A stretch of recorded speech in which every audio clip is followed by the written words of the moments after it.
Good morning students. आज हम अध्ययन करेंगे मुद्रा के मूल्य का माप, जिसे निर्देशांक या फिर सूचकांक भी कहा जाता है। अब हम देखते हैं कि जैसे वस्तुओं और सेवाओं का मूल्य किस में मापा जाता है? मुद्रा में। उसी प्रकार से मुद्रा का मूल्य किस में मापा जाता है? वस्तुओं और सेवाओं की मात्रा से मापा जाता है, जो हमें मुद्रा की एक इकाई के बदले में प्राप्त होती है। तो अब हम देखते हैं कि मुद्रा की क्रय शक्ति क्या होती है। मुद्रा की क्रय शक्ति का आशय मुद्रा की एक इकाई के बदले में प्राप्त होने वाली वस्तुओं और सेवाओं की मात्रा से है। लेकिन इस संसार में मुद्रा के माध्यम से असंख्य वस्तुएं और सेवाएं खरीदी और बेची जाती है। तो ऐसी परिस्थिति में मुद्रा की क्रय शक्ति किन वस्तुओं और सेवाओं में मापी जाए? इसके अलावा भी वस्तुओं और सेवाओं के मूल्य में निरंतर विभिन्न दशाओं और विभिन्न अंगों में परिवर्तन होते रहते हैं। इसीलिए मुद्रा की क्रय शक्ति किन्हीं वस्तु विशेष या सेवा विशेष से नहीं मापी जाकर वस्तुओं और सेवाओं के सामान्य मूल्य स्तर से मापी जाती है। और इस विधि को ही क्या कहा जाता है? सामान्य मूल्य स्तर को मापने की विधि को ही सूचकांक कहा जाता है। जैसे अभी मैंने बताया है कि मुद्रा की क्रय शक्ति उन वस्तुओं और सेवाओं के मूल्य में व्यक्त की जाती है जिन पर मुद्रा खर्च की जाती है, लेकिन वस्तुओं और सेवाओं की असीमित संख्या, उनके मूल्य में विभिन्न दशाओं और विभिन्न मात्रा में परिवर्तन होने से मुद्रा की क्रय शक्ति का ज्ञान कुछ प्रतिनिधि वस्तुओं और सेवाओं के औसत मूल्यों के आधार पर किया जाता है, और इस औसत को ही मूल्य स्तर कहते हैं। तो जब एक समय के मूल्य स्तर की तुलना दूसरे समय के मूल्य स्तर से की जाती है, तब उसे क्या कहा जाता है? सूचकांक या निर्देशांक कहा जाता है। अब हम देखते हैं कि सूचकांक किस प्रकार से बनाया जाता है। इसकी कौन सी विधि है जिससे हम सूचकांक बनाते हैं? तो इसमें सबसे पहले है सूचकांक का उद्देश्य क्या है, कि आप जो सूचकांक बना रहे हो उस सूचकांक बनाने के पीछे उद्देश्य क्या है। तो हम सबसे पहले सूचकांक बनाने से पहले क्या निश्चित करते हैं? उद्देश्य निश्चित करते हैं। बाकी जो भी विशेष सामग्री है वो सब किस पर डिपेंड रहती है? उद्देश्य पर ही डिपेंड रहती है। अगर मान लो हमारा उद्देश्य क्या है? मुद्रा मूल्य में हुए परिवर्तनों को ज्ञात करना है, तो थोक मूल्य सूचकांक बनाने होंगे। और अगर श्रमिकों की वास्तविक और मौद्रिक मजदूरी का अध्ययन करना है तो हमें फुटकर मूल्य सूचकांक बनाना होगा। तो इसीलिए सबसे पहले सूचकांक बनाने से पूर्व सूचकांक का उद्देश्य निर्धारित किया जाता है। आधार वर्ष का चुनाव। सूचकांक किसी क्षेत्र विशेष में किसी समय के आधार पर दूसरे समय में परिवर्तन को बताता है। तो एक आदर्श वर्ष जिसके मूल्यों की तुलना की जाती है उसको चुनना पड़ता है। मीन्स आधार वर्ष का आशय क्या होता है? उस वर्ष से होता है जिसके औसत मूल्य को दूसरे वर्ष के औसत मूल्य का आधार माना जाता है और उनके परिवर्तनों की तुलना की जाती है। तो हमें सूचकांक बनाने के उद्देश्य के बाद में हमें आधार वर्ष का चुनाव करना होता है। वस्तुओं व सेवाओं का चयन। अब हमने आधार वर्ष का भी चुनाव कर लिया, इसके बाद में हमें वस्तुओं और सेवाओं का चयन करना पड़ता है। सामान्य कीमत स्तर का प्रतिनिधित्व करने वाली वस्तुओं और सेवाओं की संख्या पर्याप्त होनी चाहिए, और उद्देश्य के अनुसार वस्तुओं और सेवाओं के चयन की प्रकृति में परिवर्तन हो जाता है। जैसे अगर मान लो रहन सहन के स्तर का अध्ययन करना है तो उपभोग में महत्वपूर्ण वस्तुओं का समावेश कर लिया जाएगा, लेकिन अगर उत्पादक को कच्चे माल का मूल्य स्तर मालूम करना है तो उसमें उत्पादन के लिए कच्चे माल के रूप में प्रयुक्त की जाने वाली वस्तुओं का ही हम शामिल करेंगे। लेकिन वस्तुओं का चयन करते समय ये ध्यान रखा जाना चाहिए कि उन्हीं वस्तुओं को सूचकांक में सम्मिलित किया जाए जिनके बाजार भाव आसानी से ज्ञात हो सके। वस्तुओं और सेवाओं के मूल्य एकत्र करना। जब प्रतिनिधि वस्तुओं का हमने चयन कर लिया है तो उसके बाद में क्या करना है?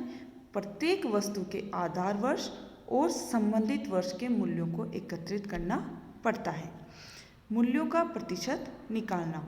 अब वस्तुओं के मूल्यों को ज्ञात करने के पश्चात आधार वर्ष की प्रत्येक वस्तु के मूल्य को 100 के बराबर मानकर आलोच्य वर्ष की प्रत्येक वस्तु के मूल्य का प्रतिशत ज्ञात कर लेना चाहिए। जैसे गेहूं का मूल्य आधार वर्ष में 100 रुपये प्रति क्विंटल था, तो और आलोच्य वर्ष में 150 रुपये है, तो आलोच्य वर्ष का प्रतिशत 150 हुआ, क्योंकि आधार वर्ष के मूल्य को 100 के बराबर माना है। तो इसी प्रकार से सभी प्रतिनिधि वस्तुओं में आलोच्य वर्ष का प्रतिशत ज्ञात कर लिया जाएगा। भार निर्धारण करना। अब सूचकांक बनाते समय इस बात का भी निर्णय कर लेते हैं कि जो सूचकांक हम बना रहे हैं वो भारयुक्त होगा या फिर साधारण। सामान्य या साधारण सूचकांकों में प्रत्येक वस्तु या सेवा को समान महत्व दिया जाता है, जबकि व्यवहारिक जीवन में सभी वस्तुओं को समान महत्व नहीं दिया जाता। तो महत्व का निर्धारण वस्तु पर आय का व्यय किया जाने वाला भाग कितना है उस पर निर्भर करता है। जैसे मान लो दिया सलाई के मूल्य में बहुत अधिक परिवर्तन हो और गेहूं के मूल्य में थोड़ा सा परिवर्तन हो, तो भी गेहूं के मूल्यों का प्रभाव तुलना में अधिक महत्वपूर्ण और प्रभावोत्पादक होगा, क्योंकि गेहूं पर कुल खर्च माचिस के खर्च से कहीं अधिक है। तो इस प्रकार से इन दोषों को दूर करने के लिए भार युक्त सूचकांक बनाए जाते हैं। औसत निकालना। सूचकांक तैयार करने की प्रक्रिया का अंतिम चरण आधारभूत वर्ष के संदर्भ में आलोच्य वर्ष के सभी मूल्यों के प्रतिशत परिवर्तनों का औसत निकालना है। और औसत निकालते समय पुनः औसत के प्रकार की समस्या उत्पन्न होती है, क्योंकि वैसे तो औसत कई प्रकार से निकाला जाता है, जैसे अर्थमेटिक मीन, ज्योमेट्रिक मीन आदि, लेकिन गणितीय औसत में सभी वस्तुओं और सेवाओं के प्रतिशतों को जोड़कर इनकी कुल संख्याओं के प्रतिशत के कुल योग को विभाजित कर देते हैं।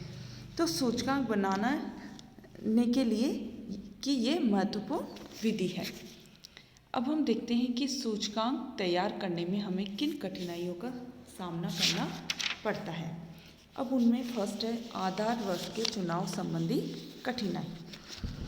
सूचकांक तैयार करने में सर्वप्रथम जो कठिनाई है वो है आधार वर्ष के चुनाव संबंधी कठिनाई, जिसके मूल्यों के आधार पर हम आलोच्य वर्ष की तुलना करना चाहते हैं। आधार वर्ष कौन सा होता है? जिसके मूल्यों के आधार पर हम आलोच्य वर्ष की तुलना करना चाहते हैं। तो आधार वर्ष क्या होना चाहिए? सामान्य वर्ष होना चाहिए, जिसमें आर्थिक और राजनीतिक क्षेत्र में कोई भी असाधारण घटना जैसे अकाल, महामारी, युद्ध, बाढ़, आर्थिक मंदी या फिर तेजी आदि न हो। मीन्स ऐसे वर्ष का चुनाव, लेकिन ऐसे वर्ष का चुनाव क्या होता है? मुश्किल होता है, क्योंकि समय परिवर्तन के साथ साथ बहुत पुराने वर्ष को आधार बनाए रहना भी युक्ति संगत नहीं लगता। जैसे 2005 के वर्ष में तुलना के लिए 1960 का आधार वर्ष क्या होगा? ये सही नहीं होगा। तो 1980-81 से 1990-91 अथवा 1993-94 को आधार वर्ष माना जाने लगा है। प्रतिनिधि वस्तुओं का चयन। सूचकांकों से विशुद्ध जानकारी और सही निष्कर्ष के लिए उद्देश्यों के अनुरूप प्रतिनिधि वस्तुओं का चयन करना पड़ता है। आधार वर्ष और आलोच्य वर्ष में फैशन, रुचि, वस्तुओं के आकार प्रकार, गुण व स्वभाव में परिवर्तन होता है। तो जो वस्तु आधार वर्ष में तो बहुत उपभोग की जाती थी और अब न की जाती हो, तो ऐसी परिस्थितियों में हम कौन कौन सी वस्तुओं को सम्मिलित किया जाए। तो इस समस्या का समाधान क्या है?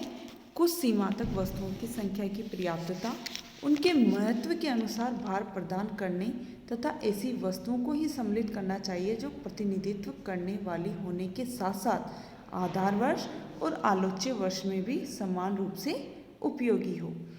कीमतों के चयन में कठिनाई। कीमतें क्या होती है? थोक या फिर फुटकर हो सकती है। तो ये किस पर डिपेंड करती है?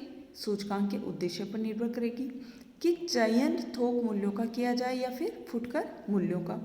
तो सामान्य कीमत स्तर मालूम करने में हम थोक मूल्य या फिर जीवन निर्वाह सूचकांक तैयार करते समय फुटकर मूल्य ही लिए जाएंगे। भार देने अथवा निश्चित करने में कठिनाई। अब सूचकांक बनाते समय ये कठिनाई भी आती है कि विभिन्न प्रतिनिधि वस्तुओं को कितना कितना भार दिया जाए। तो सभी प्रयत्नों और सावधानी के बावजूद भी विभिन्न वस्तुओं को दिए गए भार अनुमानित और मनमाने ही होंगे। तो वैज्ञानिक ढंग से भार निश्चित करना क्या है? एक कठिन कार्य है। औसत निकालने संबंधी कठिनाई।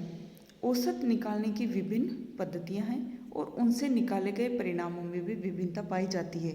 तो यह निष्कर्ष निकालना कठिन है कि औसत निकालने की कौन सी विधि का उपयोग किया जाए। सामान्यतः हम गणितीय औसत प्रचलित है और इनसे निकाला गया औसत बहुत ज़्यादा या बहुत कम होने की प्रवृत्ति रखता है।